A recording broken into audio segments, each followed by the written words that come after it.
चलिए question number 4 पे आ रहे हैं। क्वेश्चन नंबर 4 थोड़ा यूनिक क्वेश्चन है। यूनिक इन द सेंस जो ट्रेडिशनल या फिर आप नॉर्मली जो क्वेश्चंस देखते आए टोटल इनकम का, इसमें हेड्स डिडक्शंस वगैरह पे फोकस होता है, ये रेदर ये असेसमेंट चैप्टर से थोड़ा लिंक करके पूछा गया।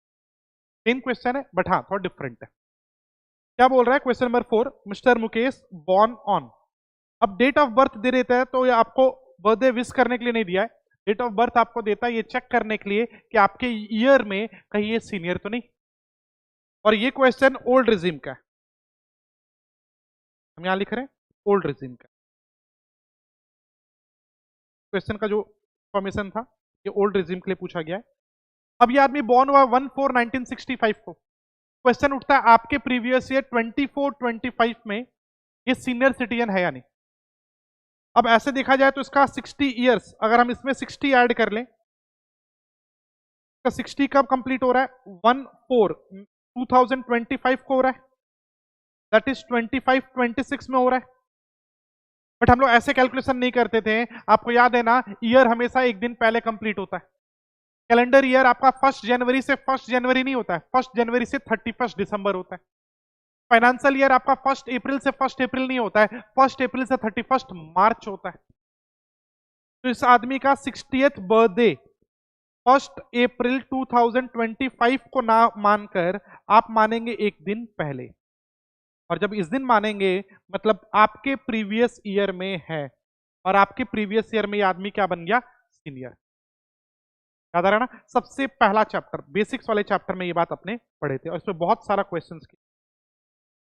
एक बार हम दिखा भी दें, ये क्वेश्चन ना यहां से जब आप ये पढ़ते थे, यहां पर पढ़े थे बर्थडे को लेकर कि बर्थडे हमेशा एक दिन पहले कंप्लीट होता है, तो ये सीनियर है आपके ईयर में। furnished his original return for the assessment year 25-26 on 30th July 25। Okay, थोड़ा नॉर्मल रिटर्न, ओरिजिनल रिटर्न 139(1) का रिटर्न जुलाई 30th को भर दिया है, टाइम के अंदर है। He has shown salary income of 7.3 lakh computed, computed मतलब स्टैंडर्ड डिडक्शन वगैरह माइनस करने के बाद है, ठीक है। 7.3 lakh income under the head salaries दिखाया है। इंटरेस्ट फ्रॉम इस सेविंग्स बैंक अकाउंट है 12,700 का इंटरेस्ट है, आईएफओएस इनकम है।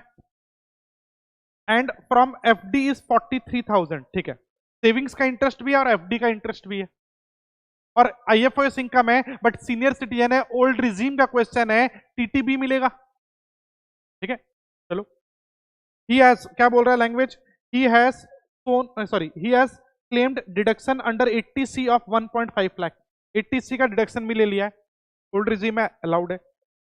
He has claimed deduction under 80D of 25,000। Wait, 80D में 25,000 क्लेम किया, ऐसे तो ये आदमी देखा जाए तो क्या है, ये है सीनियर, 50,000 तक एलिजिबल है, ठीक है। He has also claimed deduction under 80 TTA 10,000। अब ध्यान दीजिएगा, बोल रहे TTA क्लेम किया है 10,000 का, TTA तो नहीं क्लेम करना चाहिए, ये सीनियर है और सीनियर के लिए 80 TTB मिलता है, TTA नहीं, और गड़बड़ी दिख रहा है। His employer has deducted TDS of 33,950 from his salary, which he adjusted fully against tax payable। चलो, TDS कटा हुआ है, उसको एडजस्ट भी कर लिया अपने लाइबिलिटीज, ठीक है। He paid health insurance premium of 38,000 by account paycheck for self and wife। अब आप 80D का याद दिला दे थोड़ा सा, तो 80D में कैटेगरी 1 में आप सेल्फ, स्पाउस और डिपेंडेंट चाइल्ड के लिए 25,000 नॉर्मली है, और एक भी आदमी सीनियर है तो 50,000 है। कैटेगरी 2 पेरेंट्स का है, डिपेंडेंट हो ना हो 25-50,000 का स्टोरी वहां भी है, सीनियर है तो 50। अब ये आदमी 80D में 25,000 लिया था और नीचे बोल रहा है 38,000 का पेमेंट किया, सीनियर आदमी है ये तो 38 पे किया है, ये अप टू 50,000 के लिए एलिजिबल है।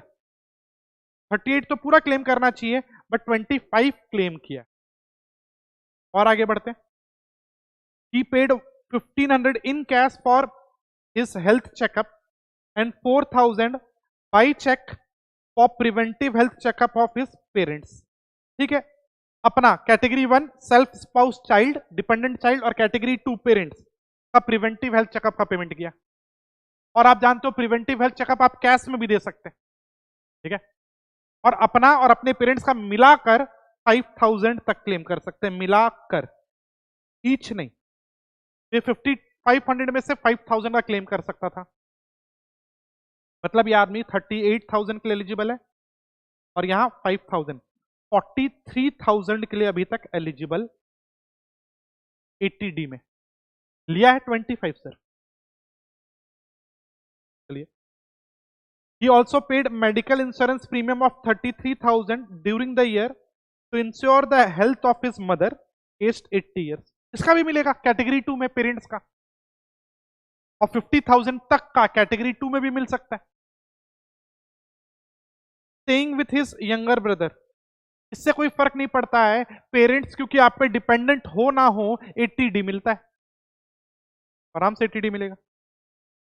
He further incurred medical expenditure of 25,000 on his father, aged 81 years, who is staying with him. His father is not covered under any Mediclaim policy। 80D पे फोकस है क्वेश्चन का। 80D में 3 category बनता था। Category 1 self spouse और dependent child का, जिसमें आप नॉर्मली 25,000 तक का डिडक्शन लेते थे, और एक भी आदमी सीनियर हो तो 50,000। कैटेगरी 2 पेरेंट्स का, वहां भी सेम स्टोरी है, 25,000 नॉर्मली और 50,000 सीनियर होने पे। और कैटेगरी 3 भी पेरेंट्स या अपना था, बट कैटेगरी 3 में आप मेडिकल एक्सपेंडिचर का भी क्लेम करते थे, बट कैटेगरी 3 में 3 कंडीशन। जिस आदमी के लिए आप मेडिकल एक्सपेंडिचर का क्लेम कर रहे हैं वो रेसिडेंट सीनियर सिटीजन होना चाहिए और उसके नाम पे मेडिकल पॉलिसी नहीं होना चाहिए, तो वहां भी 50,000 था। और हाँ, इसके फादर का कंडीशन सेटिस्फाई हो रहा है, मेडिकल पॉलिसी नहीं है, मेडिकल एक्सपेंस किया।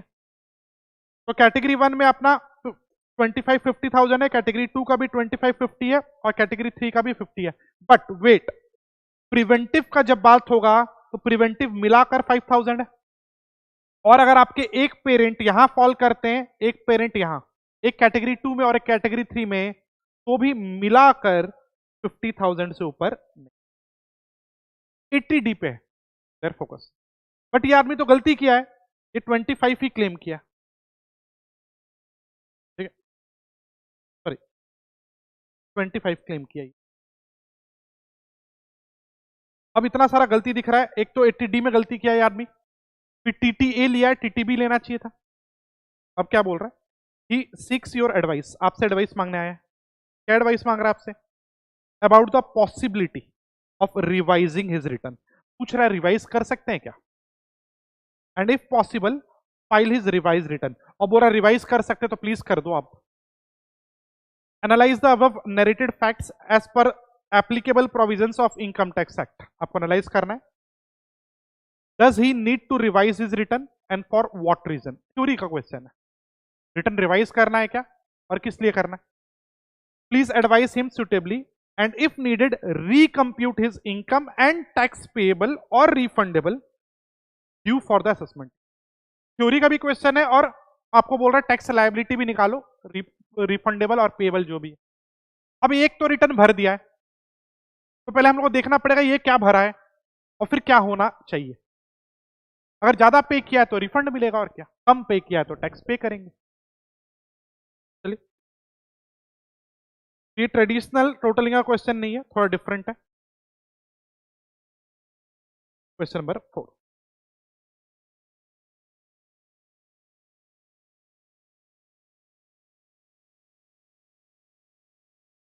तो हम लोग पहले ये चेक कर लेते हैं ये आदमी किया क्या है, फिर थ्योरी का हम आंसर लास्ट में कर देंगे। हम ए हेडिंग दे रहे स्टेटमेंट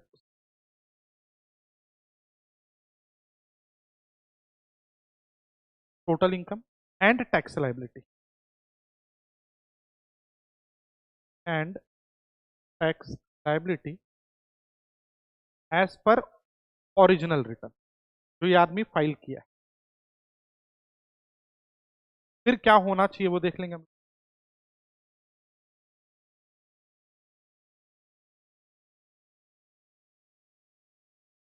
उसका रिटर्न में क्या क्या डेटा था, सैलरी है 7 या आदमी रिटर्न भरा है पहला सैलरी, और सैलरी लिखा हुआ है कंप्यूटेड, मतलब डिडक्शंस वगैरह देने के बाद 7 पॉइंट। नेक्स्ट नंबर 2, और क्या इनकम है इसका, सेविंग्स, एफडी वगैरह, ठीक है। तो एचपी इनकम नहीं है इसका, फिर भी हम लिख लेते हैं कम फ्रॉम एचपी, नहीं है। थर्ड, पीजीपी भी नहीं है क्वेश्चन में। फोर्थ, कैपिटल गेन्स भी नहीं है। हाँ, आईएफओएस में कुछ इंटरेस्ट का बात है, का एक इंटरेस्ट है ऑन सेविंग्स अकाउंट का, और एक है एफडी का। सेविंग्स अकाउंट का कितना है, 12,700, और ये है 40, ये है 12,700 और ये 40,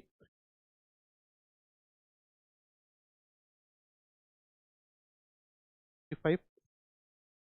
बस ये जो रिटर्न भरा है उसका हम बात कर रहे हैं, क्या होना चाहिए उसका नहीं, जो भरा है पहले वो तो देखो। क्या गया आपका ग्रॉस टोटल इनकम 785, 7, और फिर वो deduction claim less deduction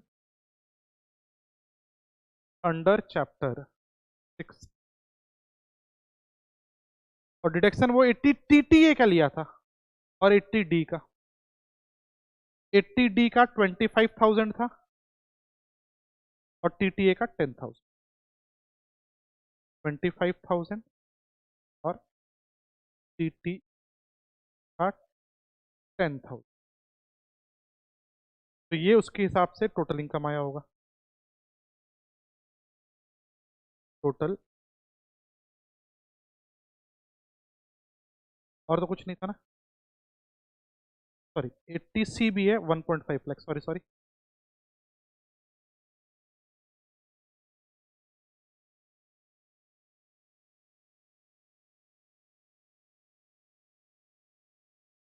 eighty C भी वो क्लेम किया 1.5,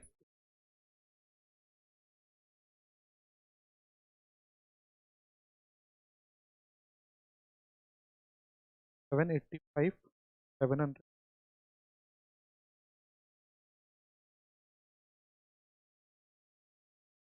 उसके हिसाब से 6,07,000 का उसका कमाया था, ठीक है। अब इस पे हम टैक्स लायबिलिटी निकाल लेते हैं, और देख लीजिएगा दोनों इनकम स्लैब रेटेड इनकम है, तो स्लैब अगर लगाया जाए, और ये आदमी सीनियर है, सीनियर, ठीक है, तो उसके हिसाब से इसका टैक्स कितना आ रहा है। ओके, ये आदमी गलती क्या किया अगर आप रियलाइज करिए, तो ये आदमी ना अपने आप को सीनियर ट्रीट ही नहीं किया। अब देखो 80 डी के लिए वो 25,000 पे रुक गया, सीनियर ट्रीट नहीं किया है। टीटीए में 10,000 क्लेम किया है, वो सीनियर अपने आप को ट्रीट नहीं किया है। और टीडीएस कटा था 33,950 विच ही एडजस्टेड फुल्ली अगेंस्ट टैक्स पे। तो वो स्लैब लगाया है, वो नॉर्मल स्लैब लगा दिया है। प्रैक्टिकली समझिएगा गलती तो यही हुआ है, उसका टैक्स आना चाहिए था अप टू 3 लाख का स्लैब लेना था, वो अप टू 2.5 लाख का स्लैब ले लिया, तो अप टू 2.5 लाख,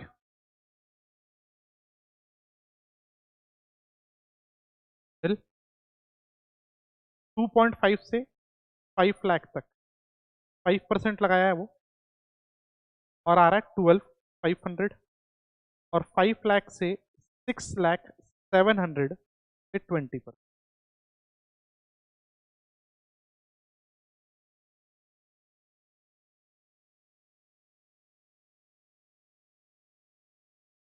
2140 आ गया आपका 3240।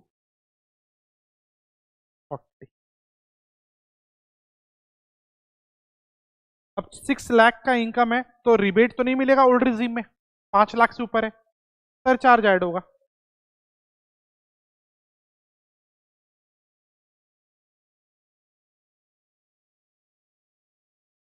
1305.6, ये आदमी ये वाला रिटर्न भरा है,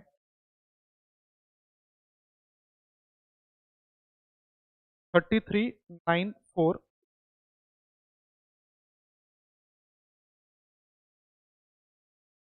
और 33950 का टीडीएस कटा था। ये टैक्स लाइबिलिटीज को अगर हम राउंड ऑफ कर दें तो 950 कर लेते हैं ना। तो ये उसका टैक्स लाइबिलिटी अपने हिसाब से वो निकाला है,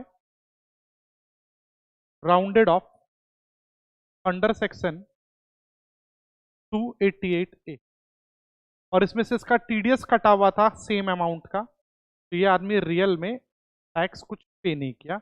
ये इसका एज पर ओरिजिनल रिटर्न, जो वो रिटर्न भरा है उसका स्टेटस बताएं हम। ये उसका नेट टैक्स लायबिलिटी, वो ये रिटर्न भरा है। ठीक है, ये क्या किया पहले ये हम बात कर ली। अब गलती है सीनियर होना था, 80D ज्यादा मिलेगा, TTA नहीं मिलेगा, TTB मिलेगा, और स्लैब भी बेटर स्लैब मिलेगा up to 3 lakh.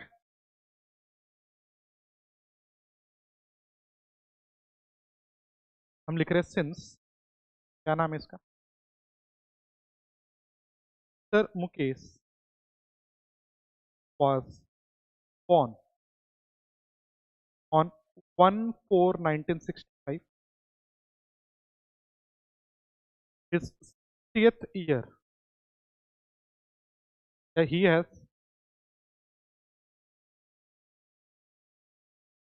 achieved the age of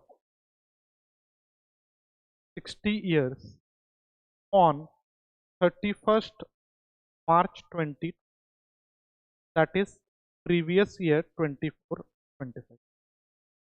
Hence, he will be treated as senior citizen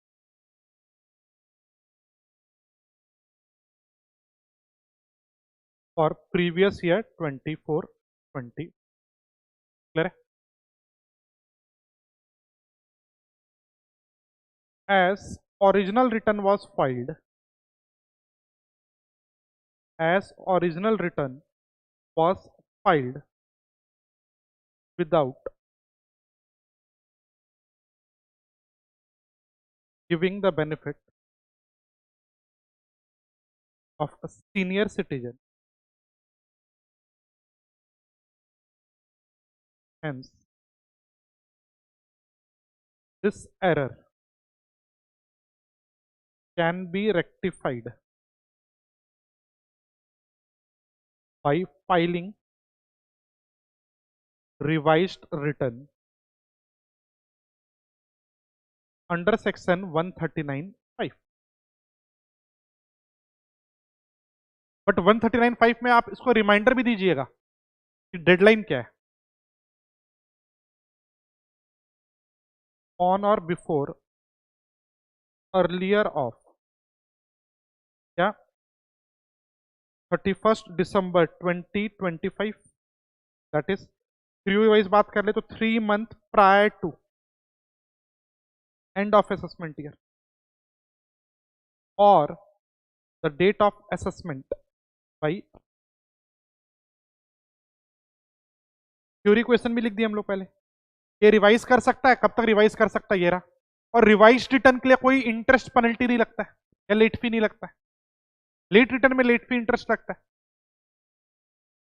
अब ये तो थ्योरी का क्वेश्चन दे रही है हम लोग, और बोनाफाइड एरर हो, ओमिशन हो, तो उसको आप रेक्टिफाई कर सकते हैं। तो हम निकाल रहे हैं, अब लिख रहे हैं statement showing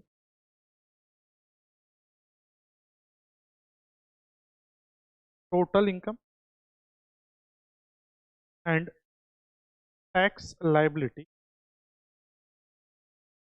as per revised rate. ऐसे आप पिछले फॉर्मेट में ही 2 कॉलम भी बना सकते थे, एक ओरिजिनल रिटर्न का और एक रिवाइज्ड का। अब जो जो काम का इंफॉर्मेशन है ना, बस वही हम ले रहे हैं।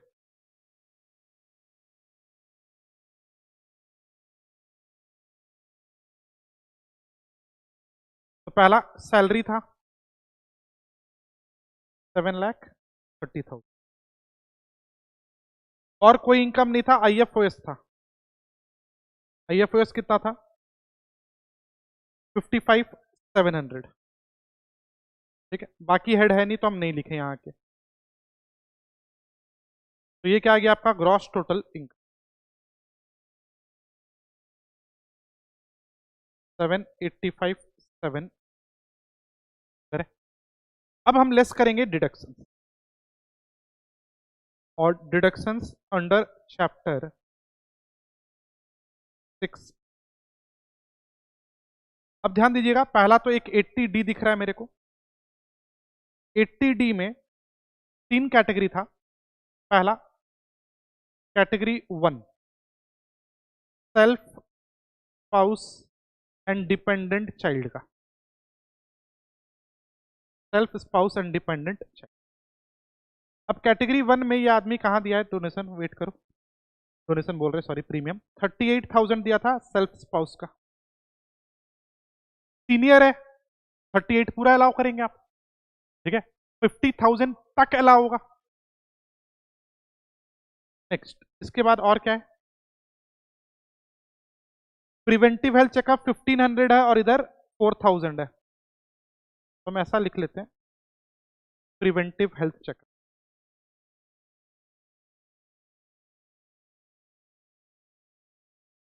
ये कैटेगरी 1 एंड 2 मिलाकर है, मैक्सिमम 5000, यहाँ पर 5000 का अलाउ होगा, ज्यादा नहीं। करेक्ट। नेक्स्ट इसके बाद और क्या है, तो आपका 1500 और 4000 भले है, बट आपको मैक्सिमम कितना होगा 5000 अलाउ होगा। मेडिकल इंश्योरेंस प्रीमियम दिया 33,000 मदर का,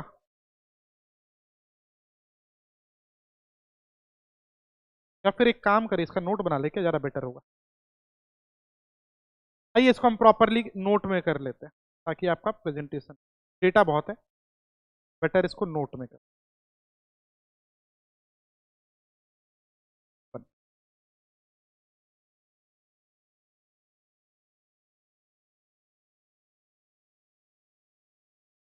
कंप्यूटेशन ऑफ डिडक्शन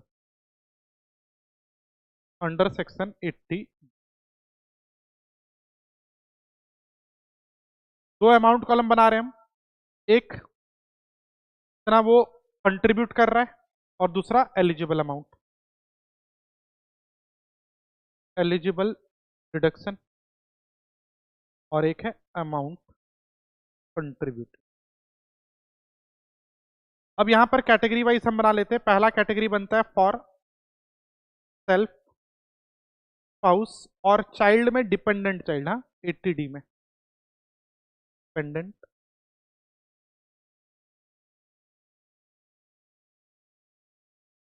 अब for self spouse dependent child में आप 3 चीज का क्लेम कर सकते हैं, एक तो हेल्थ इंश्योरेंस प्रीमियम, एक सेंट्रल गवर्नमेंट हेल्थ स्कीम, और एक preventive health checkup, medical insurance. But ये कैश में मत देना प्रीमियम, हाँ, और ये कैश में नहीं भी दिया, अकाउंट पे चेक से 38,000 दिया है, और क्योंकि ये सीनियर है तो 38 allowed. Central government health scheme नहीं है क्वेश्चन में, देख लीजिए। और प्रिवेंटिव हेल्थ चेकअप ये कैश में भी दे सकते हैं। प्रिवेंटिव हेल्थ चेकअप में कितना दिया था अपना कैटेगरी 1 में 1500, और हाँ 1500 के लिए अलाउड है, ठीक है। मैक्सिमम 50,000 होना था कैटेगरी 1 में, कैटेगरी 1 कंप्लीट हो गया मेरा। कैटेगरी 1 में इसको 39,500 का मिल रहा है, करेक्ट। अब कैटेगरी बी में चलते हैं फॉर पेरेंट्स, वेदर और नॉट डिपेंडेंट।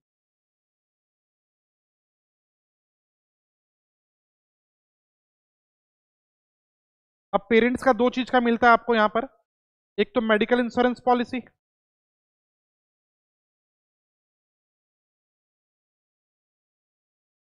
बट ये कैश में मत देना, या मेडिकल इंश्योरेंस प्रीमियम लिख लो ऊपर जैसा हम लिखे।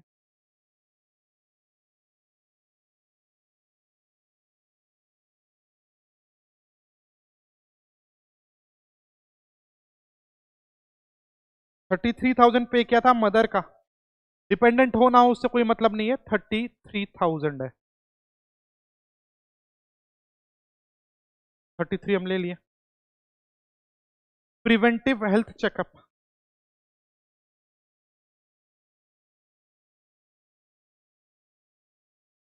अब प्रिवेंटिव हेल्थ चेकअप में कितना है, ये 4000 दिया है।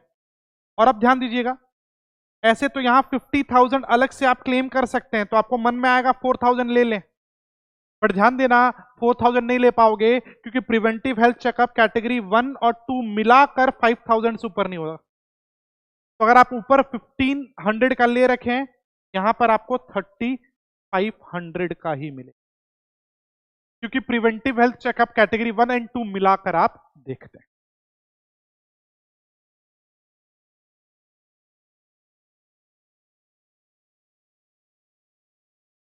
ये कैटेगरी 2 का हो गया आपका 36,500 और सी, अभी तक कितना हो गया आपका 39,500 और 76 अभी तक हो गया। और फॉर फादर,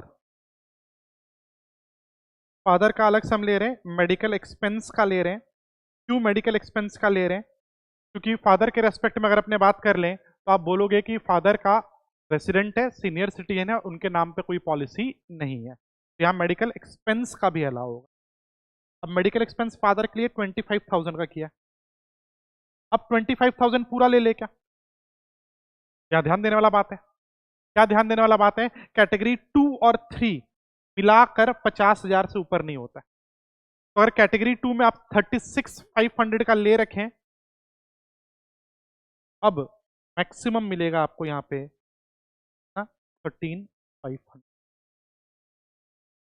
हम लिख दे रहे हैं maximum deduction under category 2 + 3 is equal to 50।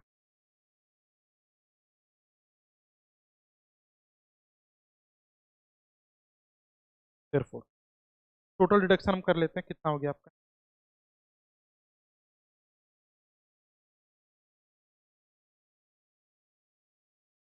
50 और 39,500 89,500।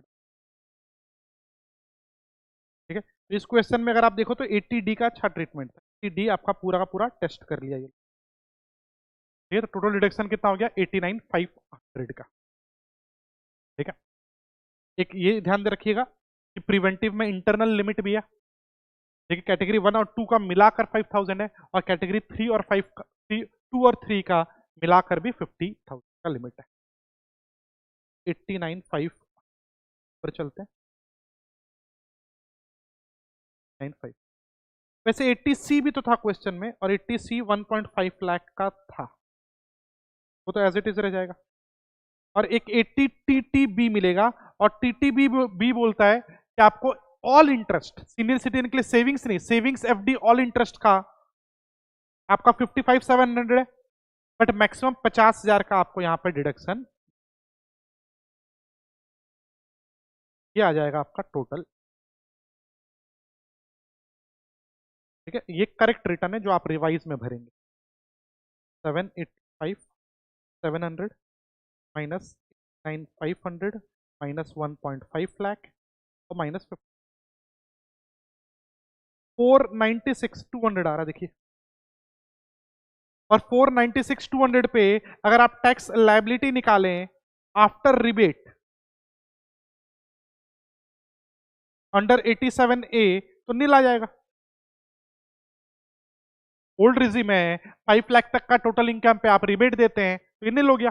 आप चाहो तो लिख सकते हो अप टू 2.5 लाख इतना, 2.5 से 496,200 तक 5% फिर रिबेट। ठीक है, वैसे रिबेट तो नील हो गया, लेकिन इसका टीडीएस कट रखा है, तो लेस टीडीएस क्रेडिट। कितना टीडीएस कटा हुआ था इस आदमी का 33,950। टैक्स तो इसका नील आ रहा है, 33,950 का टीडीएस कटाया, तो देयरफॉर नेट टैक्स रिफंडेबल 33,950 का क्या आएगा